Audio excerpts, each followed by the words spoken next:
GB unit.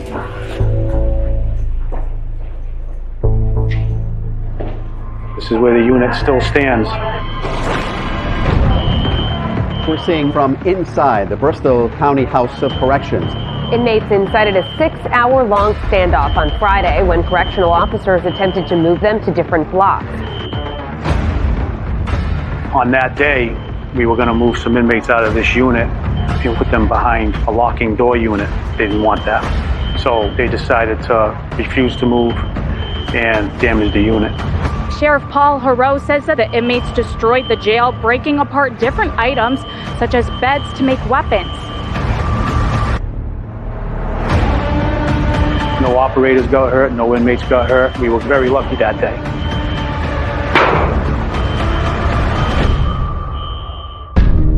There are over 3,000 jails in the U.S., detaining over 500,000. Each one, a world of its own. Running a jail is tough. Surviving inside is tougher. Let's go, let's go! For 120 hours, 5 days, our cameras are inside, capturing the officers, inmates, and moments that define life behind bars. I'll be home soon, right?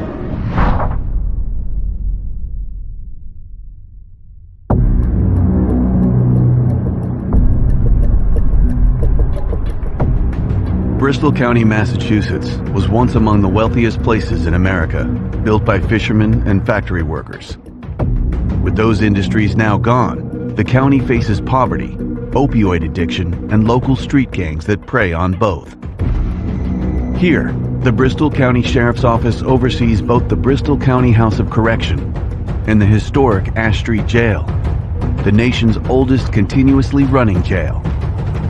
Together, they process and house nearly 15,000 individuals every year.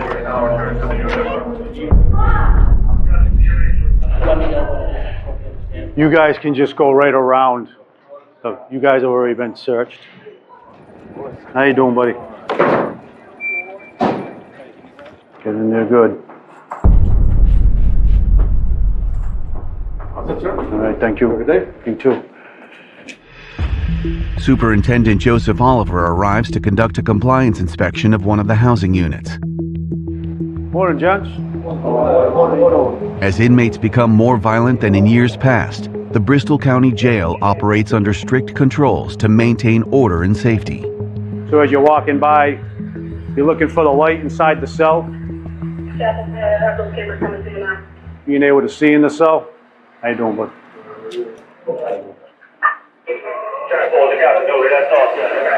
In general, cell decorum. So when you look in the cell, you want it to look clean. But because it looks clean doesn't always mean that that's a good thing. Some of the cleanest cells have the most contraband in them. The inmates know 8:30 in the morning, beds need to be made, nothing on the floor. Can't have anything sticking to the walls, back windows, the radiators. So the officer's alone right now, but a little later today, the officer will be going around doing cell inspections, and they'll make sure all the cells are in compliance. Regular cleaning and bed making requirements make it easier for officers to spot contraband, weapons, or other prohibited items hidden in cells.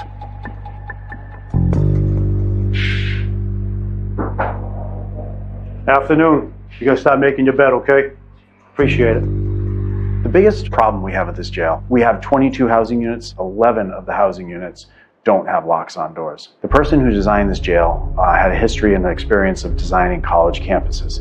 And so for some reason, the designer, the architect said, let's go ahead and design something with communal bathrooms and we'll do it more like a college campus. And you can't put a lock on a door if an inmate doesn't have a toilet in the cell. And at the time, there were locks on doors, but then our state Supreme Court said, well, you don't have toilets in cells, so you have to take the locks off the doors or put toilets in the cells. And the decision was to take the locks off the doors. The jail holds roughly 700 inmates across 22 units. Originally built for low-level offenses, it now faces pressures from more serious crimes like assault, drug trafficking, and murder, stretching the facility beyond its design. When I first started, over 25 years ago, we didn't have the gang issues we had like we do now. Because we have so many gangs, and you have a lot of in-house fighting within the gangs, it's becoming harder and harder to house them because of the in-house battling that's going on. So to do that, you need more units to stretch these guys out so they can be in a safe location. But because we don't have the locking doors that we should have, ultimately there are times that we're going to have to put these people behind unlocking doors, which is a serious safety issue for everybody. Along with an increase in gang violence, Bristol County Jail also faced one of the highest inmate suicide rates in the state. When officials introduced new safety measures to bring those numbers down, the tighter restrictions sparked resistance and ultimately an inmate uprising.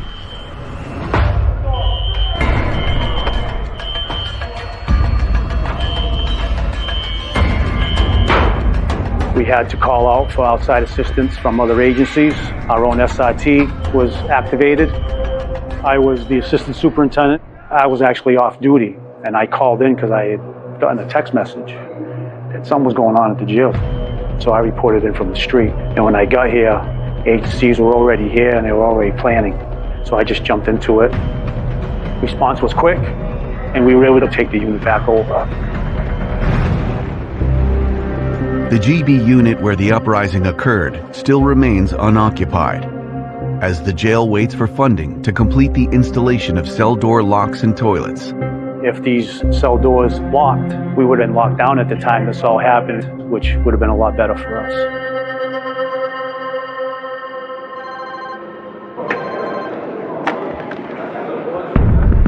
Unit GC is the first stop for most inmates that arrive at the Bristol County Jail. Its dorm-style setup provides an introduction to jail life, where inmates often charged with non-violent offenses like theft, drug possession, or low-level assault adjust to routines, rules, and social dynamics in a communal setting. You see what I use for my pillow? This is what you use to wash your laundry with. This is your underwear. This is a spare towel that you get, your uniform. So what you do is you take it, you fold it up, you roll it up like this, and then you just roll it up in a nice little tight ball. From the holding cell, they bring you here to GC, and it's like a military camp kind of, bunk beds, and it's like a gym, as you can see. You go to a different unit, and from there you gotta wait trial or whatever. I would say it's tougher in here than it is in a regular block. In a normal cell, you go in your cell, they lock the door. It's not like that here. You can walk around the whole area, go bunk to bunk to bunk to bunk. People sitting on each other's bunks and everything. It's just chaos. Then you got your bullies that come over there and you could be sleeping in the middle of the night, go through your stuff, take what they want. The next morning you wake up, you're missing half your canteen. It's not cool. Some crazy stuff goes down, you know what I mean? It's just somebody could be having a bad day, you know what I mean? Somebody can, people miss their family or whatever, you know what I mean? It just makes them snap. We've done My daughter was just in a bad car accident, a head-on collision. And it's just so hard for me to find out what's going on with my daughter and everything. Considering I'm being held on with no bail. I got bail on something else, and my family's trying to take everything that they got to put into my daughter. I'm trying to figure out how I can get out so I can go be at the hospital with my daughter, because she's in critical condition. She's on an induced coma, and it's just I don't have no way to find out what's going on. I'm not there for her, and I feel like a horrible father because of what's going on. It's hard. It's really hard.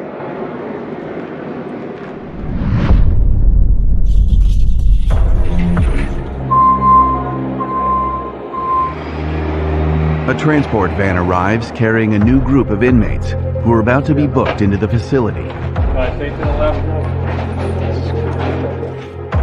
It's the first step in assessing any potential gang affiliation and determining where an inmate will be housed.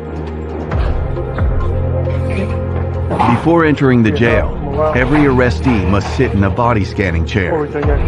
The device uses low-level imaging to detect hidden contraband concealed in clothing or body cavities. How you talking, man? Oh, you remember me? Yeah, I remember you. I thought I was locked up that whole time. You'd be surprised. Sometimes I think they're new. They're like, oh, he's going to the G1. Take a left.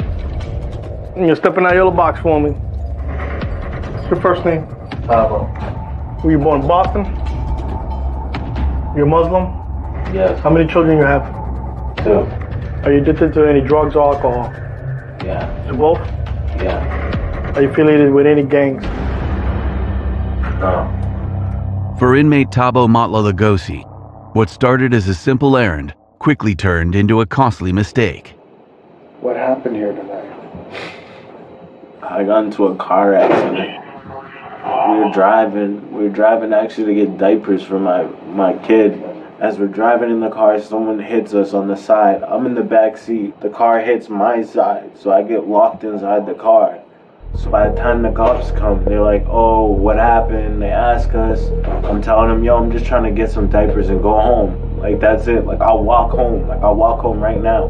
And he's like, yeah, well, what's your name? And I wouldn't tell him my name because I knew I had a warrant. And I knew if he found out my name, I'm getting arrested. So then he sees there's a bag. He goes inside the bag. He opens it. And I have medication that I take, and my full name was on the medication, and he arrested me right there. It was terrible, and I haven't talked to my girl ever since it happened. Like, she doesn't know if I'm okay or not. She doesn't know where I'm at, and I feel completely about it. And I haven't talked to nobody in the past 2 days, and when I can't talk to my family, it just makes me sad. It makes me upset. I don't know. Like, I have a suspended sentence of 2 years. So if I don't get reprobated and the judge decides to not reprobate me, he's gonna give me 2 years, and I'm gonna be 2 years away from my kids.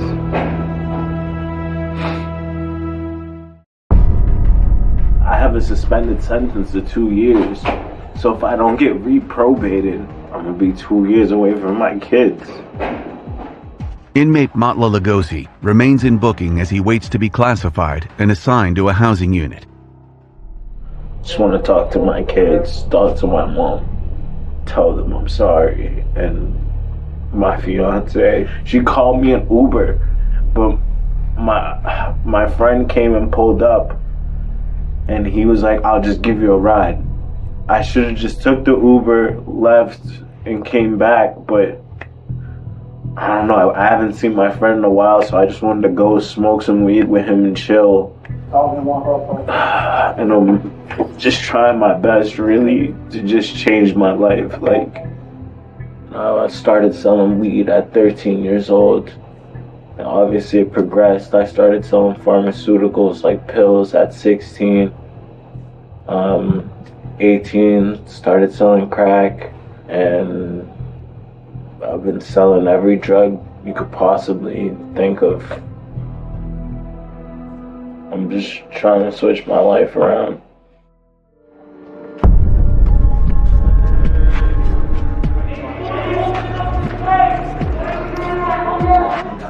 In terms of classification, we have a points-based system where we'll come up with a medium, maximum, minimum custody level, which will aid us in housing. However, we have a high gang population here and a lot of gangs that don't get along together. So we have to always be careful with who we're housing with each other, because at any moment we could have an issue where we incite a gang war. I've been here 28 years. When I first started in this prison, the primary populations in this area were the fishermen and prostitutes and a lot of heroin addicts. But now the crime has changed completely. Now it's much more violent, more gang-driven stuff. You still have people that steal, and these inmates are much more violent towards staff, towards each other. So Tabo, he is a medium custody level inmate based upon his charges and criminal history. He will probably just go to one of our regular general population units. If he doesn't have any keep separates, that will obviously expand the units that he can go to. And if he did have keep separates, well, hopefully he can go to our HA, FA, or our Ash Street facility in New Bedford.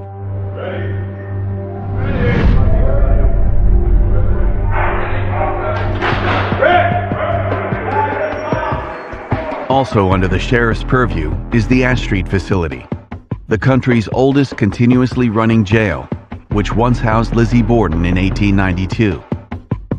There's 2 buildings for Ash Street. The first building was built in the 1830s, and that's actually the building that Lizzie Borden had her cell in. And the main building right now, which is built in the 1880s. So we have 100 inmates, we have about 225 or so cells. Yeah, this is my toilet, this is my sink. This is where we keep our cosmetics. So there's really not much to it, it's kind of a kennel. This is how we see, that's why. You can see when COs are coming, you can see who's in the hallway, you know what I'm saying? Every inmate that's in Ash Street has to be behind a locked cell because of gang issues or enemy issues. But I would like to close it and bring all those inmates back here. But I can't do that until I put locks on doors and lets in cells at this jail. And that's the only thing holding us back. It's smaller, but it's a little more low-key over here. At my age, I like it better over here. You know Why is what I mean? that? It's just a little more laid back, you know, simple. Over the course of growing up. Yeah, I got some years here. My ID number is 109, that's from the 90s. You can call it.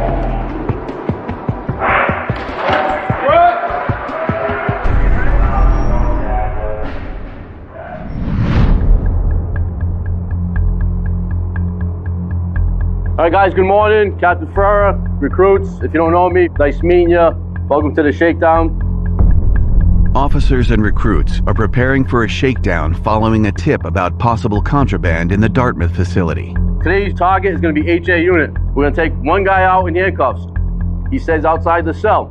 We're going to strip search his cellmate. When they're done with the strip search, they can walk themselves out the yard when they're fully dressed. And then the cellmate's going to go back into the cell. Strip search, dress, out to the yard. We're looking for drugs, paraphernalia, weapons, everything, but we have some intel from our SIU department. Second page here is your target cells and what we're looking for specifically in that cell. So go into that cell. Please pay attention to what you're searching. SIU? We got some information. There could be some shanks hidden in the radiators. Be careful. Anybody have any questions?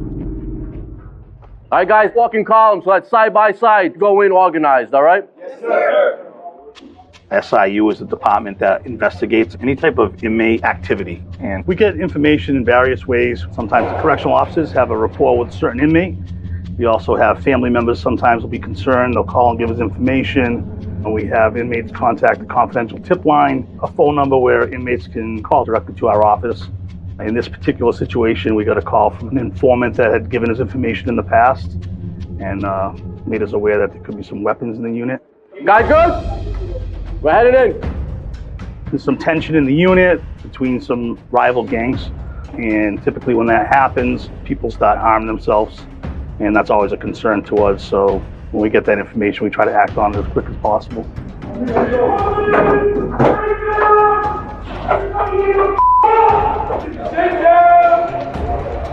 Guys, make your way right to GU1. On your left side, GU1. Stop there, make your way. One coming out. So we're gonna start down here, work our way around, and then up the stairs. Then we're gonna empty out into the yard. In the yard, they'll be supervised while they're out there. We'll have a complete and empty unit to search. Open up 19, M19. With all inmates removed from their cells and into the yard, officers can safely begin the search of the entire unit. Guys, at this time we have K9 coming through, so give them space, please. Give them space. Canines are specifically trained in detecting narcotics and are able to scan areas too small or concealed for officers to search on their own. Make sure you guys check the fans, because they can take the fans apart. Shane, can't be mad at anything. He might have a shake. He might have That's a piece. I found it under the radiator. You hear? Some of these cells, the way they're set up, they've got units like this. Sometimes they wrap around the cell. This one, he found it right in this plate. It's pretty stationary, but he got his fingers in there, so able to feel it. Pull this out. This could be in someone's neck. This is sharp enough where they can reinforce it, fold it in halves, make a pretty good handle. So, good find, good find. There's homebrew upstairs. Homebrew? Yeah. So in this toilet is homebrew for the fermentation. They use cut up apples and bread, and then they'll order sugar and canteen. All the ingredients will be sit there and marinate. They'll stir it once in a while, and then they'll taste test it. As they think it's fermented, they'll either distribute amongst friends or sell it and get drunk. How long does it take for this to become alcohol? It could go from 3 to a week. The longer, the stronger.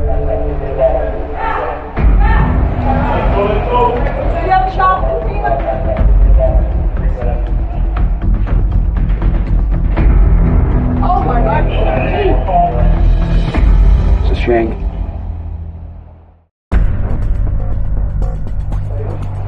Oh my God!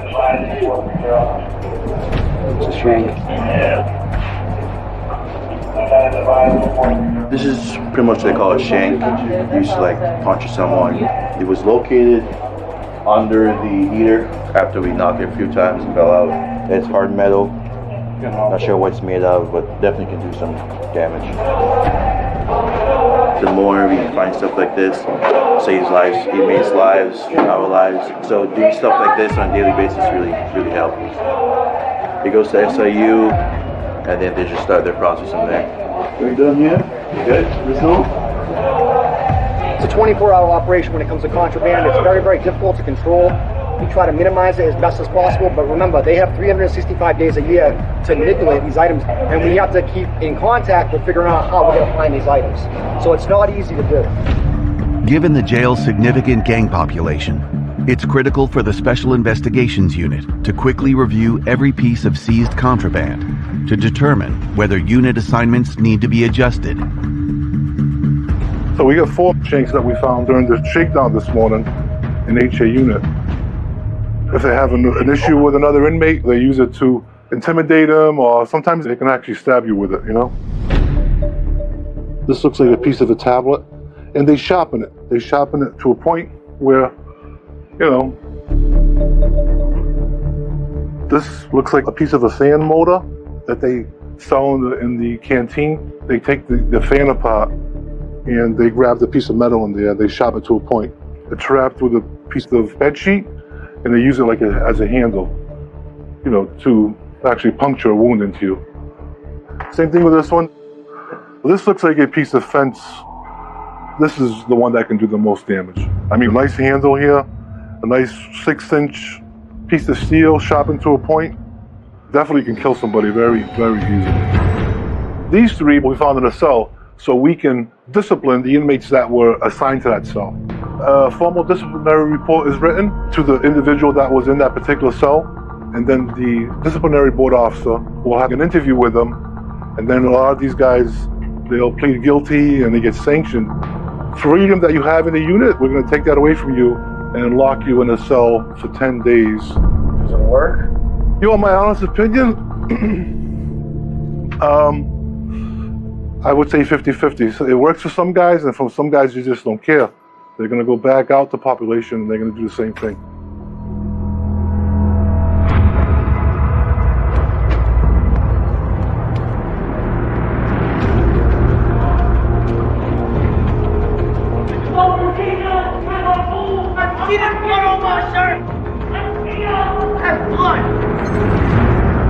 So this is IEE, our IMU unit.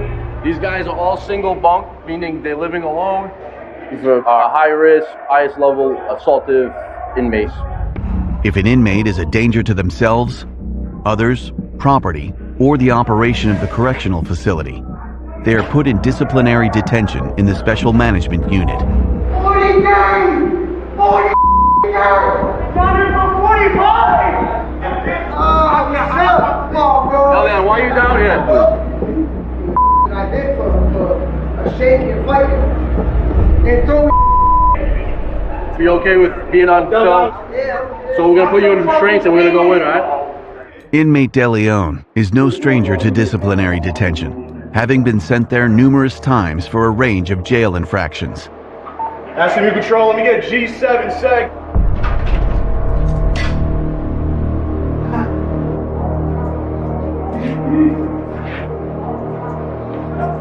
So tell me about this place.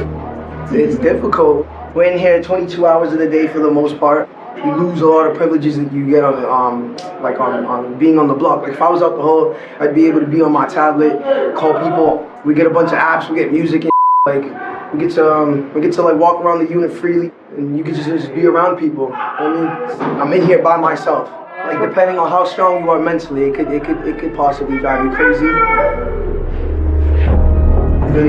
Yeah, multiple times. Like a bunch of contraband, fighting, refusing orders from CEOs. Just, I mean, anything honestly can get us slugged. Is it not easier to kind of conform? I mean, technically, yeah, it would be easier to just listen and follow the rules, but it gets tiring doing the same thing every day, like they're programming you. At the end of the day, I'm just gonna come here, do some time, and go back and do some more time. It's not like I'm going home. It's like, what are they gonna do? Put me in jail? I'm already here.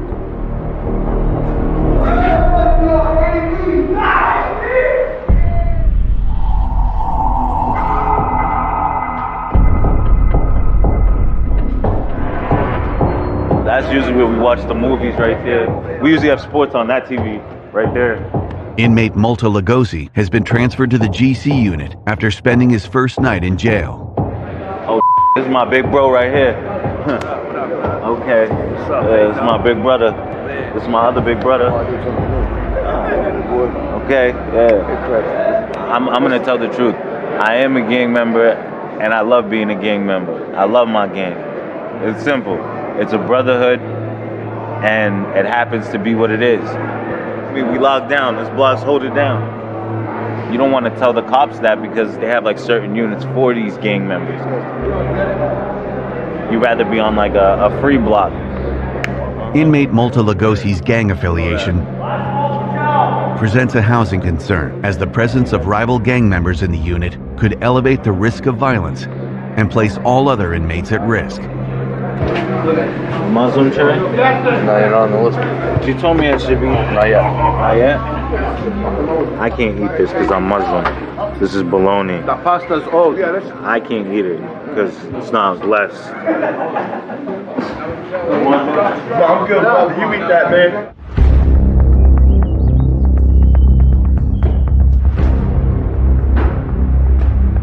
As the night shift begins, officers are alerted to an incident inside the Special Management Unit, where inmates charged with violent crimes such as assault, armed robbery, and murder are housed. So we're getting off the fire suppression device in the cell of the SMU.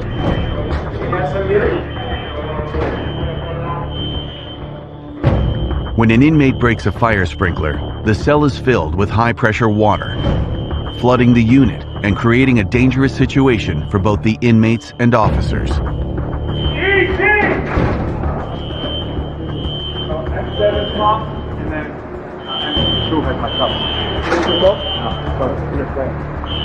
Inmate Vanette destroyed his sprinkler and flooded out his cell, flooded out other cells. With the cells flooded with water, officers must also be wary of any broken metal pieces that could be turned into weapons. Last placing restraints on the cell to remove from the metal sprinkler parts so they don't have access to metal in their cells. And sometimes guys comply, other times they don't.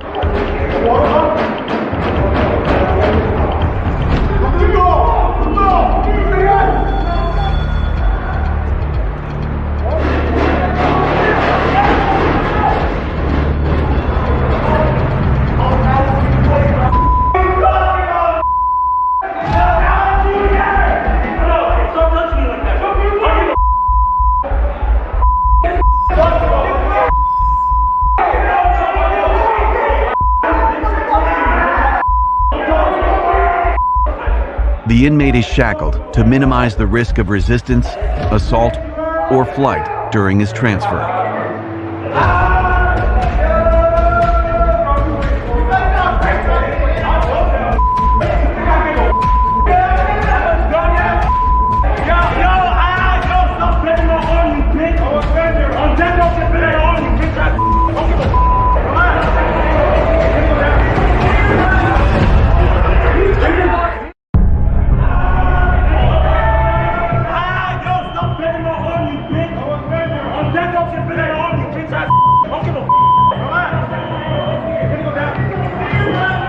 Officers in the MAX unit worked to detain an inmate suspected of breaking the fire sprinkler inside his cell.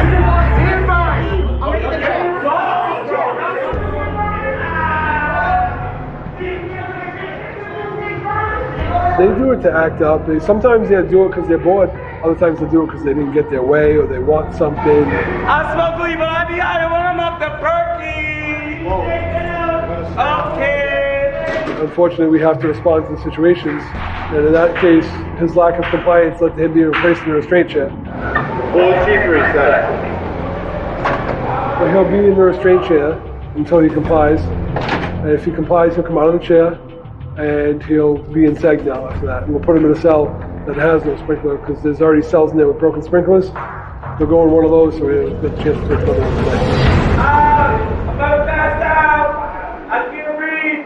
Can't feel circulation in my arm. Ow!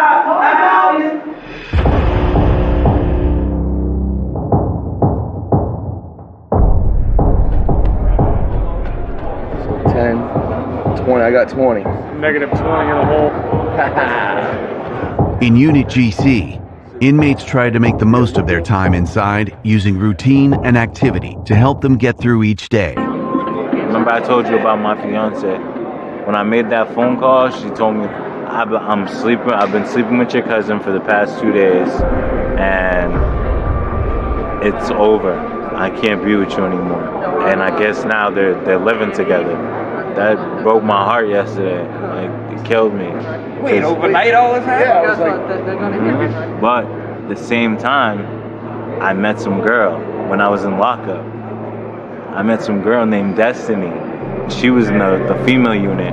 Right when I seen her, I was like, you're too beautiful to be locked up. Like, why are you in jail? And she's like, oh, it's just a driving violation. So I said, okay, all right, cool. Well, let me get your number then. She was like, all right. And she bailed out actually for $1,000. And now me and Destiny are talking. And we're actually together now. Like, we're a little couple. I don't know. I like her a lot. I'm doing perfectly fine now. I'm good. Like, God blessed me with this really weird situation, but I ended up meeting probably the love of my life. Bingo. Nah, man, come on, bro. Again? so it's been a few days. Yeah. I'm still going through stuff with my daughter.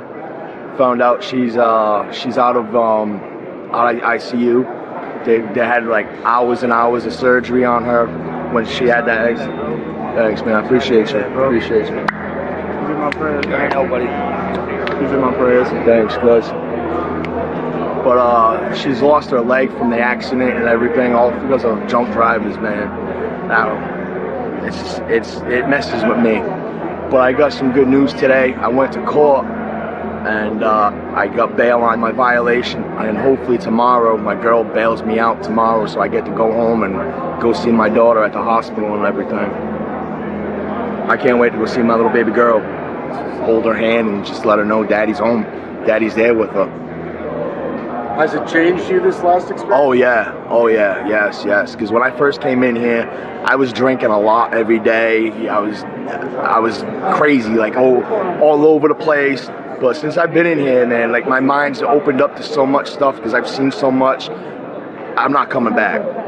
Yo, run me on the board, kid. Oh, see you I didn't later, even buddy. see that. Deuces.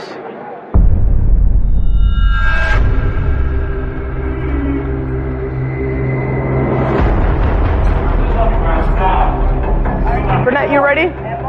We're going to take you out to conduct a hearing. Lieutenant Bradham is a member of the jail's disciplinary board, which examines evidence tied to inmate rule violations. Is this for the thing that happened last night? Yes. Today, she's reviewing the case against inmate Vernay, accused of damaging a fire sprinkler inside his cell. When an inmate breaks the rule and regulation of the facility, they get written up by the officer. And in the morning, the disciplinary team will set up hearings and will come and see these individuals down here. If inmate Vernay is found guilty, he'll be sanctioned, which could mean extra days in disciplinary detention and even more privileges stripped away. Open up S02E06, please. All right, Jean Marie's going to conduct a hearing on you, and I will be back to speak to you about the sanction, okay? I'm conducting your hearing this morning. Why don't you sign quick and did it Lied. for your copy? Lied all on this. He lied all on this. You heard? Y'all seen last night. Just make shut up. Bite. How do I bite if my head was the other way? So what happened? You lied. I'm just standing up. They're mad because everybody's turning up, so they took their anger on me, slammed me on the floor, trying to say I'm resisting. You could look at my wrist. They've been bending my wrist in the handcuffs, me and my foot. My leg right here, all bleeding from them squeezing. The nurse came, checked my hand, tried to say it's good when it was bleeding. No, she was lying. And I'm not pleading guilty to the ticket. I'm pleading not guilty because this did not happen. I did not pop the sprinkler. Y'all can't say I popped the sprinkler if I have a celly. My celly's gonna admit to popping the sprinkler. You feel me? So I'm not pleading guilty to this. I'm pleading not guilty.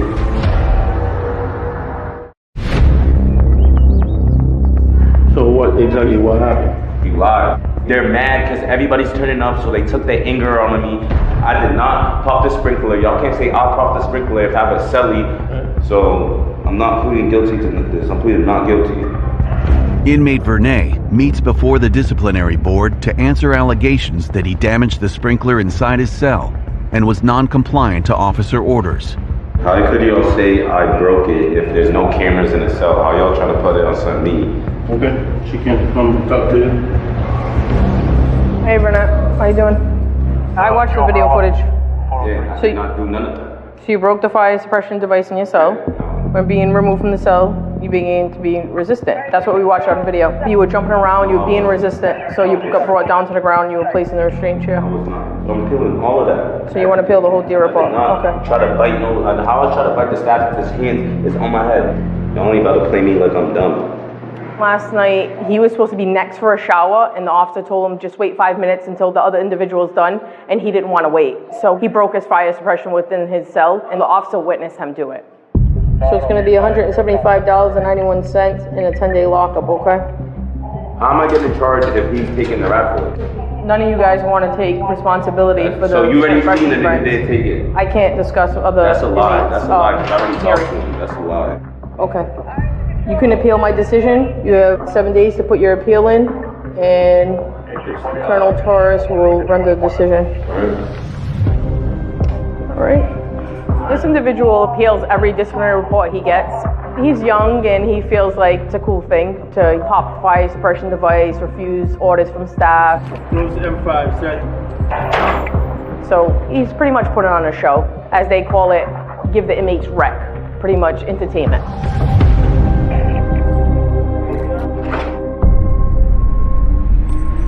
Okay, just look straight ahead at the camera.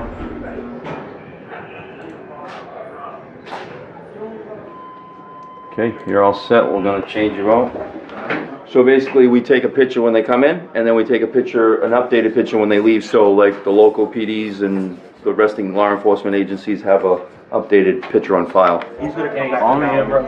As one inmate is processed for release, for others, the waiting game continues as their cases make their way through the court system. I talk to my mom every day. She's my hero. She's my biggest motivation. My mom raised me by herself. I went to Catholic school. I always got good grades. I was a straight A student. I just ended up getting into the streets because of the money. Money was so fast and easy to get. When you work 30 hours a week at FedEx and you're busting your ass carrying all these packages, and I look at my check and it says $600, and I could have made $600 in an hour. It's kind of like, what the hell am I doing? It makes me want to go back to the street. I'm going to be making some jailhouse taffy. Jailhouse taffy, it's very good. Blueberry, lemon berry lemonade, and juicy fruit red. You make this stuff at home as well? I do with my kids. He does. I apologize for the appearance. I haven't slept in like 2 days, so I look like a zombie right now, but it's okay. Why haven't you slept? Just the fact that I can't see my family is like destroying me, you know what I mean? It sucks. That's why when I get out of here, I'm all set with drinking, bro. Alcohol can kick rocks, man, for real. I've been doing this for a little bit, and you know, you have individuals that just keep coming back. Unfortunately, it's a revolving door. You try to counsel them in a way like, you know, there's more to life than continue to go down this road. And some of them, they're stuck in that gang life and they don't know anything other than that. So he gets one for free, bro. Oh, good looks, buddy. Yep, you got that. Some of that taffy, man? Yeah, brother, I got you. What kind you want, bro? One of the blue ones. Right here? Yeah. That work? Yeah. Do that for a soup? Yeah, I got you, bro. Good looking out, man. I can't wait to go back to school, start back up. My mom said she's gonna help me become a paralegal in her law firm, and I'm pretty excited about that. Are you done with the streets? Of course I'm done with the streets. I got too much to live for, I got too much to achieve. You hope that when they leave here, they have a goal to set when they walk out the door. I had an alcohol problem. Like I was like bad into drinking. Every couple of years I'd come back here for something stupid, you know what I mean? Sometimes we take things for granted, you know? When we're home, like, we just, I don't know, like when we come here, like we realize, you know, like our wrongdoings, and hopefully this is the last time. By the grace of God, when I get out of here, bro, I want nothing to do with drinking, bro. I don't want to be around people that drink. I don't want to, you know what I mean? And that's what corrections is, you know? We're trying to give them the best opportunity not to fail in society. I should have listened to everything that you told me, Mom. I love you, my mom. I obviously want to achieve my own dreams and my own goals. I still have a chance to change things around. I think we're all bound for greatness. We're all great. And we all can all be beautiful.